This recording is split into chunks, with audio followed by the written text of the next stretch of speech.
Assalamualaikum warahmatullahi wabarakatuh. Selamat datang kembali di channel Haryani bersama saya Septi Mulyani. Kali ini kita akan membahas mengenai dokumen berbasis digital.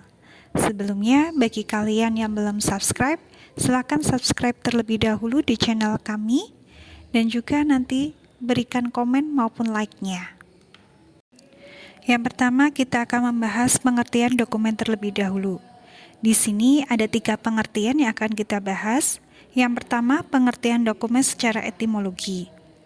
Secara etimologis, kata dokumen berasal dari kata bahasa Inggris document yang diambil dari bahasa Latin documentum yang berarti kertas atau dokumen resmi.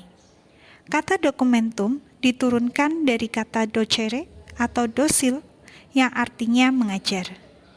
Yang kedua, pengertian dokumen menurut KBBI atau Kamus Besar Bahasa Indonesia. Dokumen menurut KBBI adalah surat tertulis atau tercetak yang dapat dipakai sebagai bukti keterangan. Pengertian dokumen yang ketiga yaitu secara umum. Dokumen secara umum merupakan sebuah catatan atau tangkapan dari sebuah peristiwa sehingga informasi tentang hal tersebut tidak akan hilang. Dengan demikian dapat disimpulkan bahwa dokumen adalah informasi yang berupa catatan, gambar, rekaman suara, atau film.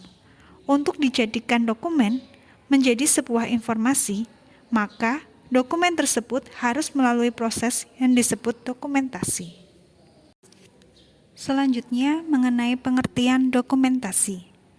Pengertian dokumentasi di sini menurut etimologi dalam bahasa Inggris berasal dari kata documentation. Dalam bahasa Belanda disebut documentati, sedangkan dalam bahasa Latin dikenal dengan documentum yang berarti pencarian, penyelidikan, pemakaian, dan penyediaan dokumen untuk mendapatkan keterangan-keterangan dan penerapan-penerapan serta bukti.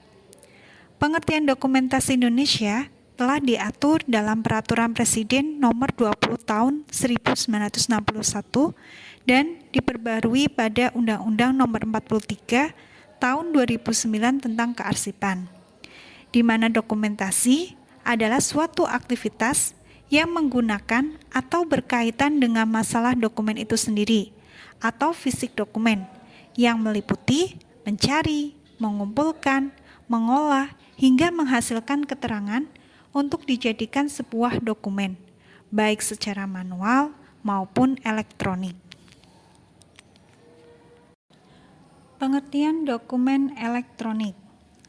Pengertian dokumen elektronik ada pada Undang-Undang ITE Nomor 11 Tahun 2008 tentang transaksi elektronik yang terdapat pada bab 1 pasal 1 ayat 4. Yang menyebutkan bahwa dokumen elektronik adalah setiap informasi elektronik yang dibuat, diteruskan, dikirimkan, diterima, atau disimpan dalam bentuk analog, digital, elektromagnetik, optikal, atau sejenisnya, yang dapat dilihat, ditampilkan, dan atau didengar melalui komputer atau sistem elektronik, termasuk tetapi tidak terbatas pada tulisan, suara, gambar, peta, rancangan, foto, atau sejenisnya, huruf, tanda, angka, kode akses, simbol, atau perforasi yang memiliki makna atau arti, atau dapat dipahami oleh orang yang mampu memahaminya. Selain itu, transaksi elektronik atau dokumen elektronik diatur pada ayat 1 yang menyebutkan bahwa yang dimaksud dengan informasi elektronik tersebut adalah informasi satu atau sekumpulan data elektronik, termasuk tetapi tidak terbatas pada tulisan, suara, gambar, peta, rancangan, foto, electronic data interchange atau EDI, surat elektronik, telegram, telex, telekopi atau sejenisnya, huruf, tanda, angka, kode akses, simbol, atau perforasi yang telah diolah dan dimiliki arti atau dapat dipahami oleh orang yang mampu memahaminya. Perbedaan dokumen dan dokumentasi ada 5. Yang pertama, dokumen difokuskan pada benda atau informasi, sedangkan dokumentasi difokuskan pada kegiatannya. Yang kedua, dokumen tidak merupakan unit kerja, sedangkan dokumentasi bisa merupakan suatu unit kerja. Perbedaan yang ketiga, dokumen bersifat pasif, sedangkan dokumentasi bersifat aktif. Yang keempat, dokumen digunakan sebagai alat bukti, sedangkan dokumentasi mengolah dan menyiapkan dokumen baru. Yang terakhir, dokumen menunjang penelitian, sedangkan dokumentasi menyiapkan keterangan untuk penelitian. Syarat dokumen. Sebagai sebuah dokumen, tentu memiliki syarat atau kriteria tertentu. Persyaratan sesuatu dikatakan dokumen menurut Susan Dupuy-Briggs meliputi 4. Yang pertama ada materialnya, artinya memiliki wujud fisik. Yang kedua, memiliki intensionalitas, yang berarti sebuah dokumen itu mempunyai objek tujuan atau maksud yang dapat diperlakukan sebagai bukti. Yang keempat, objek merupakan proses, artinya untuk menjadi sebuah dokumen harus mengalami sebuah proses. Yang keempat, memiliki posisi fenomenologis, yang berarti suatu objek dipersepsikan sebagai dokumen. Untuk dapat disebut sebuah dokumen, maka dokumen tersebut harus menyajikan informasi tertulis tentang kebijakan, proses, dan prosedur. Dengan demikian, sebuah dokumen akan memiliki karakteristik tertentu. Untuk itu, dokumen memiliki ciri-ciri. Yang pertama, mengkomunikasikan informasi kepada semua orang yang membutuhkan. Yang kedua, perlu diperbaharui atau dilakukan pemeliharaan. Yang ketiga, harus diubah ketika kebijakan, proses, atau prosedur berubah. Yang keempat, memiliki format untuk merekam dan melaporkan informasi sesuai standar. Fungsi dokumen. Melihat pengertian dokumen di atas, maka fungsi dokumen dalam organisasi dapat dibedakan menjadi 2 menurut M. Prawiro. Yang pertama, fungsi dokumen secara umum. Di antaranya, menyediakan informasi tentang isi dokumen bagi pengguna dan memberikan alat bukti serta data akurat mengenai keterangan dokumen. Yang kedua, fungsi dokumen dalam organisasi, yakni sebagai memori organisasi yang digunakan untuk menjaga instansi. Selanjutnya, membantu mengambil keputusan sebagai alat pembuktian dan juga sebagai rujukan historis. Tujuan dan peranan dokumen. Dokumen bertujuan untuk mendapatkan pengakuan dan keterangan pengetahuan serta bukti yang kuat mengenai suatu hal. Sedangkan peranan dokumen di sini dijelaskan ada beberapa. Yang pertama, membantu pelayanan di bidang dokumentasi. Yang kedua, menerbitkan jurnal publikasi dokumentasi. Yang ketiga, mengadakan konferensi seminar ilmiah. 4. Membantu perkembangan ilmu pengetahuan. 5. Membuat dan mengembangkan metode pengolahan dokumen. Yang keenam, membuat dan mengembangkan katalog. Tugas dan kegiatan dokumentasi. Sebagai sebuah proses, tugas dokumentasi adalah: pertama, mencari dan mengumpulkan bahan. Yang kedua, mencatat dokumen dan mengolahnya.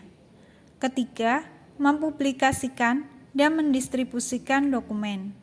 Yang keempat, melakukan pengarsipan. Jenis-jenis dokumen. Jenis-jenis dokumen di sini akan dibagi menjadi 7 bagian. Yang pertama, berdasarkan pemakaiannya. Menurut pemakaiannya, dokumen dibedakan menjadi 4. Yang pertama ada dokumen pribadi, yaitu dokumen yang menyangkut kepentingan perorangan, seperti KTP, SIM, akte kelahiran, dan juga ijazah. Yang kedua, dokumen niaga. Merupakan dokumen yang berkaitan dengan kepentingan perniagaan atau transaksi bisnis, seperti SIUP, kwitansi, surat perjanjian jual beli, dan lainnya. Yang ketiga, dokumen pemerintah. Merupakan dokumen yang berisi tentang informasi yang dikeluarkan melalui badan pemerintah, seperti perundangan, peraturan presiden, menteri, gubernur, wali kota, dan juga bupati. Yang keempat, dokumen sejarah, yaitu surat-surat penting yang digunakan sebagai bukti peristiwa di masa lampau, seperti Pancasila, teks proklamasi, dan lain-lain. Berikutnya, jenis dokumen menurut nilai kegunaannya. Di sini ada 4. Yang pertama, nilai penerangan, yaitu dokumen yang merupakan surat-surat berharga yang digunakan sebagai alat pembuktian kepada masyarakat. Yang kedua, nilai perdagangan, merupakan surat-surat berharga yang dipakai sebagai pembuktian dalam transaksi perdagangan. Yang ketiga, nilai yuridis, merupakan surat-surat berharga yang dapat digunakan sebagai alat bukti secara hukum di muka pengadilan. Yang keempat, nilai historis, merupakan surat-surat berharga yang dapat dijadikan alat bukti peristiwa penting di masa lalu. Berikutnya, jenis dokumen menurut sumbernya, yaitu dibagi menjadi 4. Yang pertama, dokumen pemerintah, adalah dokumen yang bersumber dari pemerintah. Yang kedua, dokumen swasta, yaitu jenis dokumen yang dikeluarkan oleh instansi swasta. Yang keempat, dokumen kontrak, merupakan jenis dokumen yang berkaitan dengan kerjasama kontrak dagang. Yang keempat, dokumen aktivasi lembaga persurat kabaran dan penerbitan, merupakan jenis dokumen yang dikeluarkan oleh lembaga atau organisasi dan perseorangan untuk tujuan penerbitan. Berikutnya, jenis dokumen menurut fungsinya, yakni dibagi menjadi 2, yaitu dokumen dinamis dan dokumen statis. Dokumen dinamis adalah dokumen yang dapat dipakai secara langsung dalam proses penyelesaian pekerjaan kantor.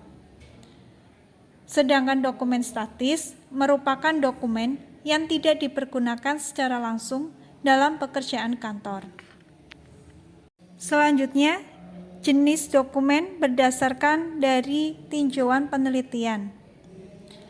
Di sini dibagi menjadi 3. Yang pertama, dokumen primer, merupakan dokumen yang berisi informasi penelitian langsung dari sumbernya.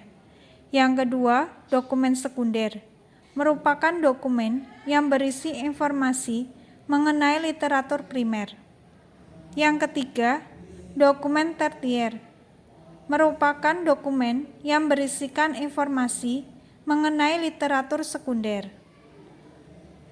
Jenis dokumen menurut bentuk fisiknya, ada 3 juga. Yang pertama, dokumen literal, adalah dokumen yang terjadi akibat dicetak, ditulis, seperti disertasi, tesis, brosur, leaflet, monograf, dan lain-lain yang berwujud. Yang kedua, dokumen korporal, adalah dokumen yang berwujud benda sejarah, seperti benda peninggalan bersejarah, benda-benda seni, dan juga benda kuno. Yang ketiga, dokumen privat, adalah dokumen yang berwujud surat menyurat atau arsip, seperti dokumen sejarah, dokumen niaga, dan dokumen pribadi. Jenis dokumen yang ketujuh, yaitu menurut sifat datanya, dibagi menjadi 2, yaitu data fisik atau manual, merupakan dokumen yang berupa kertas, gambar, surat, patung, dan lain-lain. Yang ketiga, data atau digital elektronik, merupakan dokumen atau file berupa data komputer atau hasil scanning dari file data fisik. Prosedur penanganan dokumen.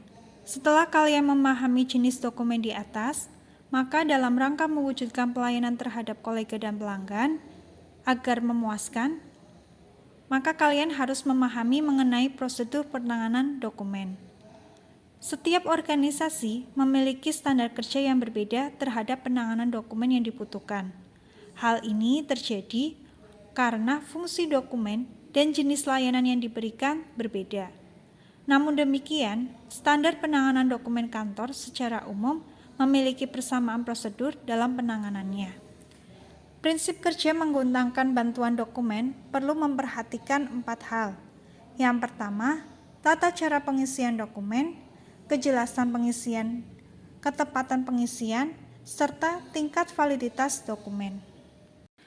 Prosedur penanganan dokumen untuk layanan bisnis secara umum dimulai dari proses menciptakan, kemudian menggandakan, menggunakan dalam pelayanan, mengolah informasi, kemudian didistribusikan sampai dengan terakhir proses penyimpanan. Standar kerja menciptakan dokumen meliputi jenis data yang dibutuhkan, prinsip efisiensi dan efektivitas form, sistem pelayanan, kuantitas penggunaan dokumen, layout form, mencetak, sampai dengan legalitas pihak terkait. Standar kerja penggandaan dokumen meliputi jumlah penggunaan form, sistem penggandaan yang digunakan, penempatan, dan pengelolaan penggandaan. Sedangkan standar kerja proses penggunaan form atau dokumen meliputi ketepatan dalam pengisian formulir, kejelasan data, prosedur kerja, serta prosedur penyimpanan dokumen.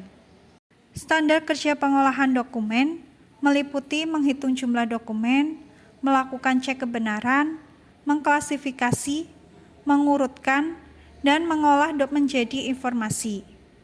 Sedangkan standar kerja pendistribusian informasi meliputi jumlah yang akan diberi informasi, bentuknya, waktu penyampaian, serta media yang digunakan. Terakhir, validitas informasi. Prosedur penyimpanan dokumen.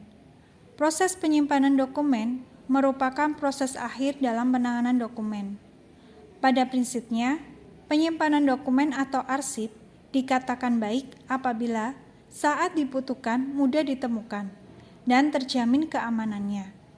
Pengaturan atau teknik penyimpanan dalam penataan dokumen secara logis dan sistematis menggunakan 5 teknik, seperti sistem abjad, perihal, nomor, geografis atau wilayah, dan juga sistem tanggal. Teknik penyimpanan dokumen yang pertama ada sistem abjad, yaitu suatu teknik penyimpanan dokumen yang dilakukan berdasarkan abjad indeks dari nama suatu organisasi atau orang. Yang kedua, ada sistem perihal atau subjek, merupakan sistem penataan dan penyimpanan yang menggunakan pedoman atau caption menurut jenis dokumennya, seperti dokumen keuangan, kepegawaian, penawaran, gudang, dan lain-lain, yang disesuaikan dengan jenis layanan yang ada.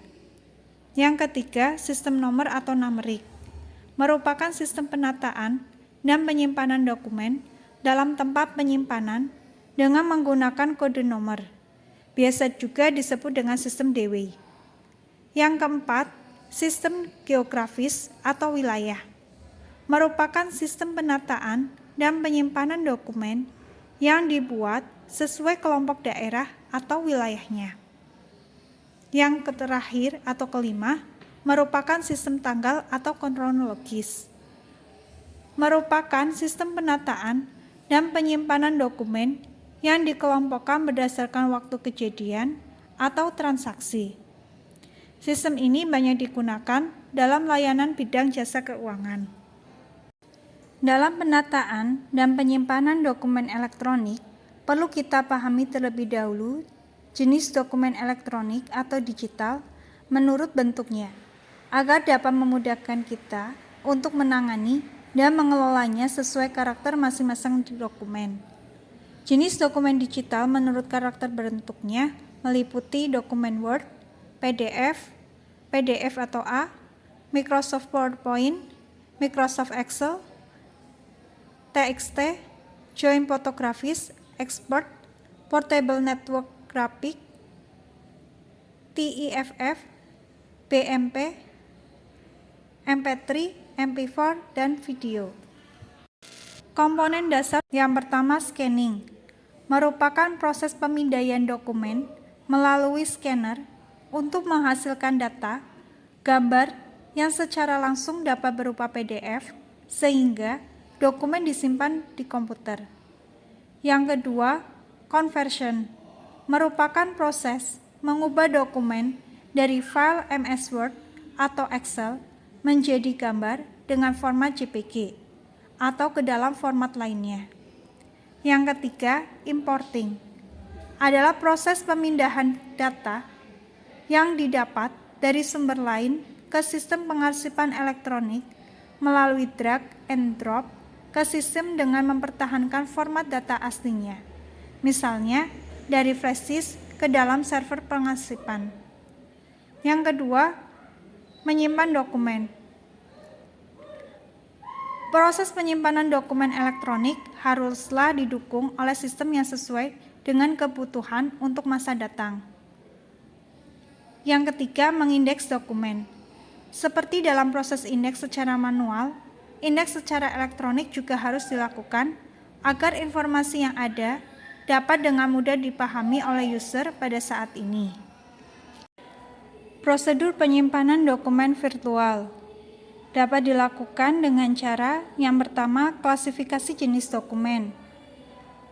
Yang kedua, menentukan sistem penyimpanan. Ketiga, tentukan aplikasi penyimpanan. 4. Menyediakan tempat virtual. 5. Menyimpan dokumen sesuai folder. Dan yang terakhir, melakukan backup penyimpanan. Sistem pengarsipan secara digital akan berdampak efisiensi kerja yang begitu banyak dirasakan. Antara lain, yang pertama, dokumen cepat ditemukan. Yang kedua, berkurangnya kehilangan dokumen. Yang ketiga, menghemat SDM, tempat, kertas, dan juga tinta. Keempat, meningkatkan keamanan. 5. Memudahkan berbagi arsip dan recovery data. Yang keenam, melakukan backup penyimpanan. Demikian materi dokumen berbasis digital untuk part 1 kali ini. Jangan lupa untuk terus menonton video part selanjutnya, serta bagi teman-teman yang sudah menonton untuk like dan komen di bawah. Terima kasih, sampai jumpa. Wassalamualaikum warahmatullahi wabarakatuh.